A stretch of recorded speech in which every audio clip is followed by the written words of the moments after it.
Three phase transformer working principle पर चर्चा करेंगे। वीडियो को लाइक, कमेंट, शेयर और सब्सक्राइब करें।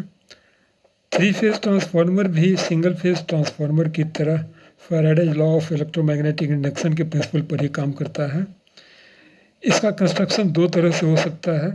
एक, तीन सिंगल फेज ट्रांसफार्मर को कॉमन पॉइंट पर कनेक्ट करके या इस कॉमन पॉइंट के कनेक्शन को हटा करके भी तीनों पॉइंट को स्टार मोड में या डेल्टा मोड में कनेक्ट कर सकते हैं, या ये एक कॉमन कोर पर तीन फेज का वाइंडिंग कर सकते हैं। इसमें देखिए ये एक ट्रांसफार्मर, ये एक ट्रांसफार्मर, ये एक ट्रांसफार्मर, तीनों का एक कॉमन लिंब कॉमन पॉइंट पर जुड़ा हुआ होता है। इस फिगर में उस कॉमन पॉइंट लिंब को हटा दिया गया है, क्योंकि इस कॉमन पॉइंट पर एक फ्लक्स लगभग जीरो के बराबर होता है, तो इसको हटा करके भी इसमें कोई अंतर नहीं पड़ता है। हालांकि ऐसा करने के लिए कुछ अलग से चेष्टा करनी पड़ती है, नहीं तो लीकेज फ्लक्स के कारण ये एक दूसरे में इंटरफेरेंस होते रहता है और जीरो फ्लक्स यहाँ होना मुश्किल होता है।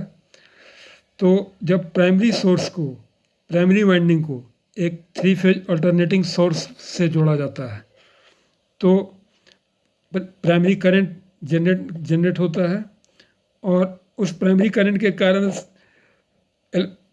मैग्नेटिक फ्लक्स जनरेट होता है और यह मैग्नेटिक फ्लक्स पहले ट्रांसफार्मर कोर के थ्रू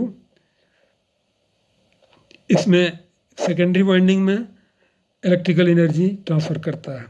इस तरह से प्राइमरी और सेकेंडरी बिना आपस में इलेक्ट्रिकली कनेक्ट होते हुए भी ये प्राइमरी से इलेक्ट्रिकल एनर्जी सेकेंडरी में ट्रांसफ़र हो जाता है। इसका कंस्ट्रक्शन दो तरह से हो सकता है। एक, तीन फेज ट्रांसफार्मर को एक कॉमन लिंब में एक साथ जोड़ करके, या एक सिंगल कोर के तीन लिंब पर तीन फेज का वाइंडिंग करके ये कंस्ट्रक्शन हो सकता है। दोनों के अलग अलग फ़ायदे और नुकसान हैं।